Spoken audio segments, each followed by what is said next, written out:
నమస్తే welcome to V3 news లక్ష్యం సమాజహితం ముందుగా హెడ్లైన్స్ నల్గొండ జిల్లాలో మంత్రుల అవినీతి విశ్వరూపం బట్టబయలైంది మీడియా సమావేశంలో వెల్లడించిన మాజీ మంత్రి జగదీష్ రెడ్డి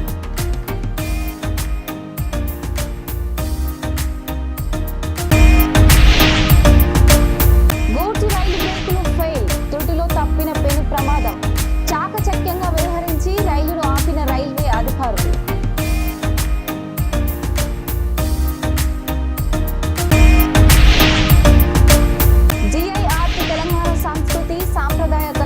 అవగాహన తెస్తుంది జిఐ ఆర్ట్ బస్సులను జెండా ఊపి ప్రారంభించిన గవర్నర్ జిష్ణుదేవ్ వర్మ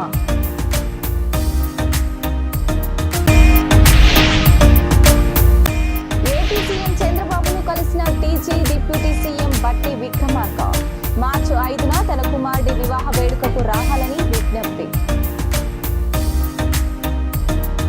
ఇక డీటెయిల్స్ చూస్తే సచివాలయానికి చేరుకున్న సీఎం రేవంత్ రెడ్డి ఇటీవల లొంగిపోయిన మావోయిస్టు అగ్రనేతలతో భేటీ అయ్యారు.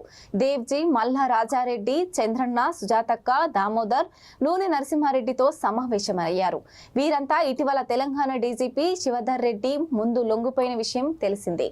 ఈ సమావేశంలో ప్రభుత్వ సలహాదారుడు కేకే, డీజీపీ శివధర్ రెడ్డి, ఐజీ సుమతి తదితరులు పాల్గొన్నారు.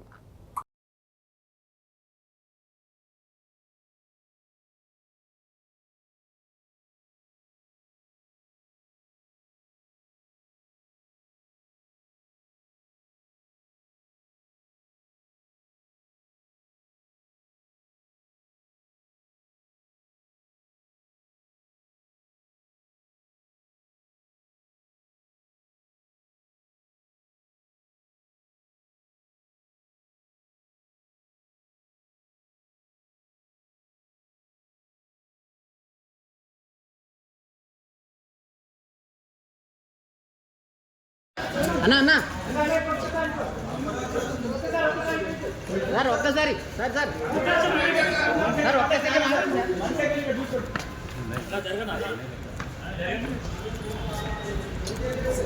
నా ఫోన్ ఫోన్ ఫోన్ తీయండి అన్నా. హైదరాబాద్ ఎంజీబీఎస్ బస్ స్టేషన్ లో తెలంగాణ ఆర్టీసీ దేశంలోనే మొట్టమొదటిసారిగా geographical indication on wheels GI ద్వారా గుర్తించిన సాంస్కృతిక కళాత్మక చిత్రాలతో రూపొందించిన 6 ఎక్స్ప్రెస్ బస్సులను గవర్నర్ జిష్ణుదేవ్ వర్మ జెండా ఊపి ప్రారంభించారు. ఈ కార్యక్రమంలో రవాణా శాఖ మంత్రి పొన్నం ప్రభాకర్, ఆర్టీసీ ఎంపీ నాగిరెడ్డి, హైదరాబాద్ జిల్లా కలెక్టర్ దాసరి హరిచందన, ఆర్టీసీ అధికారులు పాల్గొన్నారు. గవర్నర్ మాట్లాడుతూ బస్సులపై జిఐ ఆర్ట్ తెలంగాణ సంస్కృతి సాంప్రదాయ కళలు, చేతి పనులపై అవగాహన తెస్తుందని, పర్యాటక అభివృద్ధి, చేతి వృత్తుల వారిని ప్రోత్సహిస్తుందని తెలిపారు.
Telangana deputy CM Mallu Bhatti Vikramarka, IT పరిశ్రమల శాఖ మంత్రి దుద్దిల శ్రీధర్ బాబు, ఆంధ్రప్రదేశ్ ముఖ్యమంత్రి చంద్రబాబు నాయుడిని మర్యాదపూర్వకంగా కలిశారు. మార్చి 5న హైదరాబాద్ లో జరగనున్న తన కుమారుడి సూర్య విక్రమాదిత్య వివాహ వేడుకకు రావాలని చంద్రబాబును భట్టి ఆహ్వానించారు. ఈ సందర్భంగా పలు అంశాల గురించి చర్చించినట్లు తెలుస్తోంది.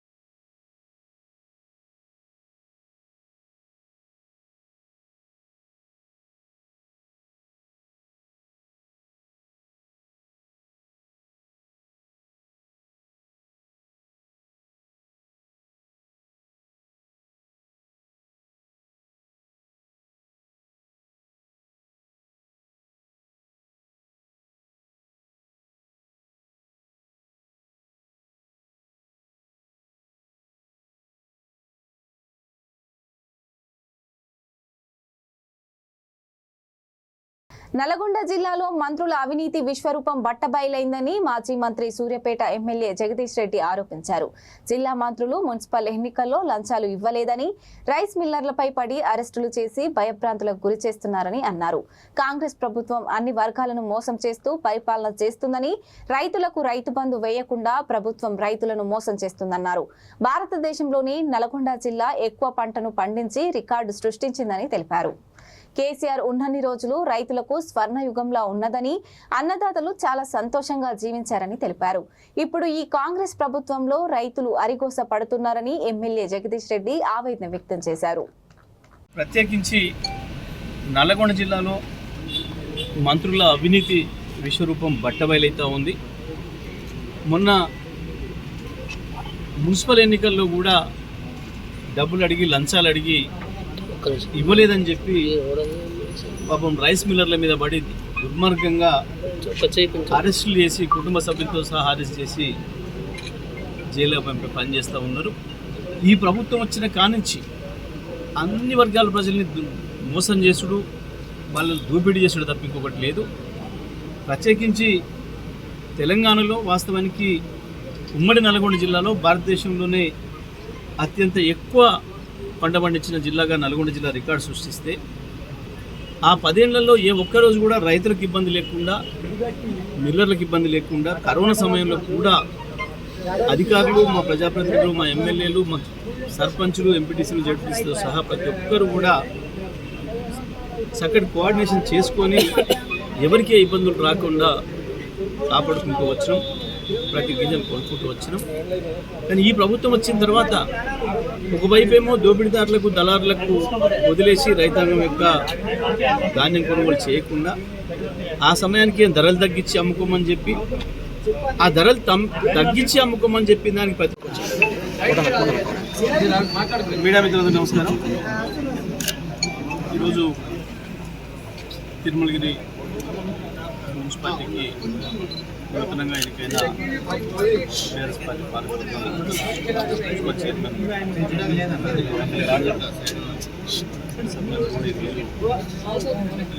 ఆఫీస్ ఉండడం జరిగింది. ఈరోజు బాధ్యత తీసుకోవడం జరిగింది. ఈ సందర్భంగా నేను మున్సిపల్ చైర్మన్ గారికి, వారి సభ్యులందరికీ, వైస్ చైర్మన్ గారికి, కౌన్సిలర్లందరికీ, ఇక్కడ ఇన్ఛార్జ్ కానీ తెలియజేస్తా ఉన్నా.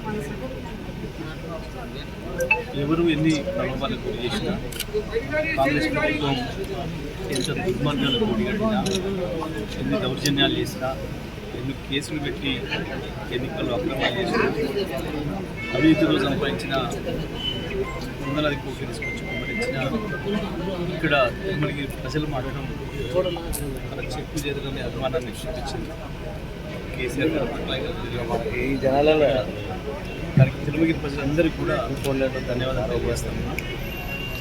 తప్పకుండా ఈ పాలకవర్గం వాళ్ళ విధి నిర్వహణలో విజయం సాధించాలని కూడా నేను చేస్తాను.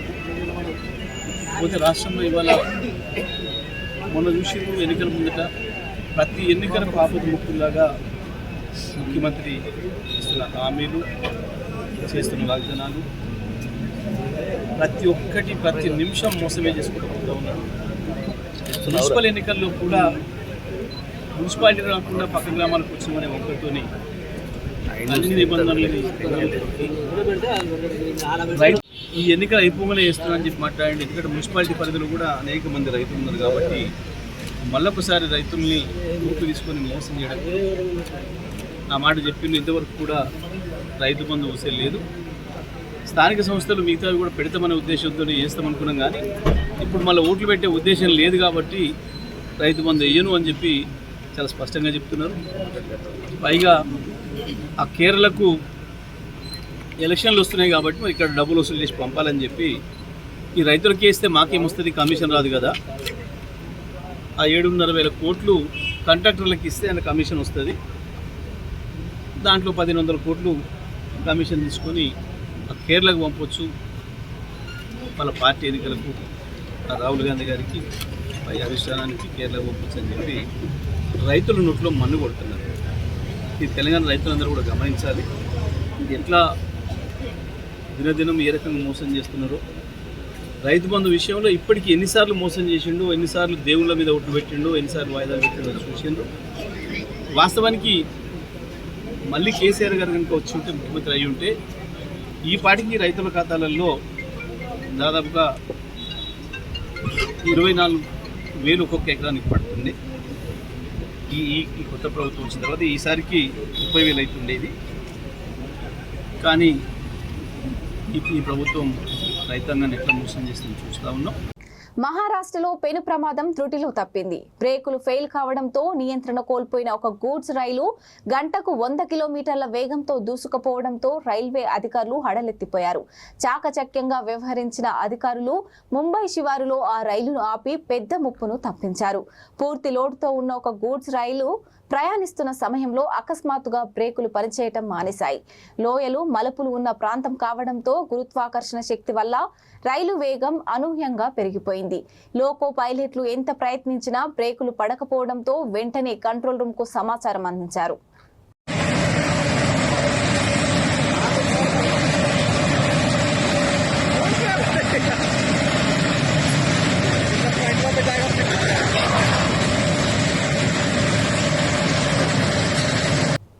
తిరుపతి జిల్లాలో అత్యంత ప్రఖ్యాతిగాంచిన చారిత్రాత్మక వారసత్వం కలిగిన వెంకటగిరి నేడు పలు సవాళ్లను ఎదుర్కొంటుందని ఎమ్మెల్యే కురుగొండ్ల రామకృష్ణ ఆవేదన వ్యక్తం చేశారు.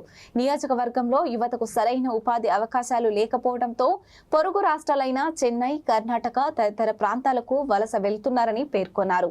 ఈ వలసలను అరికట్టాలంటే వెంకటగిరిలో చిన్న తరహా పరిశ్రమలను స్థాపించాల్సిన అవసరం ఉందని అన్నారు. ప్రభుత్వం ప్రోత్సాహంతో మినీ ఇండస్ట్రియల్ కారిడార్ను ఏర్పాటు చేయాలని డిమాండ్ చేశారు. వెంకటగిరి పట్టు చీరలకు ప్రపంచవ్యాప్తంగా ప్రత్యేక గుర్తింపు ఉన్నప్పటికీ నేత కార్మికులు దళారుల చేతిలో మోసపోతున్న పరిస్థితి నెలకొన్నదని చెప్పారు. డిజైనింగ్ నుంచి ఫినిషింగ్ వరకు ఒకే చోట ఉత్పత్తి ప్రక్రియ పూర్తయ్యేలా ప్రత్యేక హ్యాండ్లూమ్ పార్కును ఏర్పాటు చేయాలని విజ్ఞప్తి చేశారు. రామకృష్ణ గారు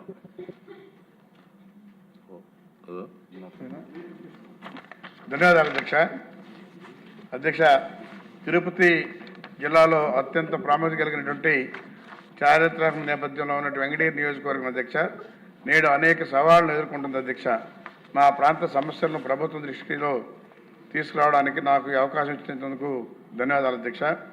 అధ్యక్ష, మా నియోజకవర్గంలో సరైన ఉపాధి అవకాశాలు లేక చదువుకున్న యువత పొరుగు రాష్ట్రాలైన తమిళనాడు, చెన్నై, కర్ణాటక, బెంగళూరు ప్రాంతాలకు వలస వెళ్తున్నారు అధ్యక్ష. వలసలను అరికట్టాలంటే స్థానికంగా చిన్న తరహా పరిశ్రమలు ఎంఎస్ఎంఈ ఏర్పాటు అత్యంత అవసరం అధ్యక్ష. ప్రభుత్వం ప్రోత్సాహాలతో ఇక్కడ మినీ ఇండస్ట్రియల్ ఎస్టేట్ ఏర్పాటు చేస్తే యువతకు ఇక్కడే ఉపాధి దొరుకుతుంది అధ్యక్ష. వెంకటగిరి పట్టు చీరలకు ప్రపంచవ్యాప్తంగా గుర్తింపు ఉంది అధ్యక్ష. మన రాష్ట్రం గర్వించదగ్గ హస్తకళలో ఇది ఒకటి అధ్యక్ష. అయితే నేత కార్మికులు నేటికి సరైన మార్కెటింగ్ సదుపాయాలు లేక దళార్ చేతిలో మోసపోతున్నారు అధ్యక్ష. అయితే మా ప్రాంత అభివృద్ధి కోసం ప్రభుత్వం ఈ క్రింది చర్యలు తీసుకోవాలని విజ్ఞప్తి చేస్తున్నారు అధ్యక్ష. ప్రత్యేక హ్యాండ్లూమ్ పార్కు వెంకటగిరిలో ఒక ఆధ్యాత్మిక హ్యాండ్లూమ్ పార్కు ఏర్పాటు చేయాలి అధ్యక్ష.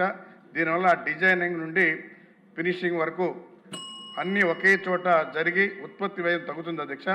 ఆధునిక మార్కెటింగ్ యార్డ్ చేనేత కార్మికులకు తమ ఉత్పత్తులను నేరుగా విక్రయించుకోవడానికి ఎగుమతి చేయడానికి వీలుగా ఒకే సెంట్రలైజ్డ్ మార్కెటింగ్ యార్డు మరియు ఆ కామర్స్ హబ్ను ఏర్పాటు చేయాలి అధ్యక్ష.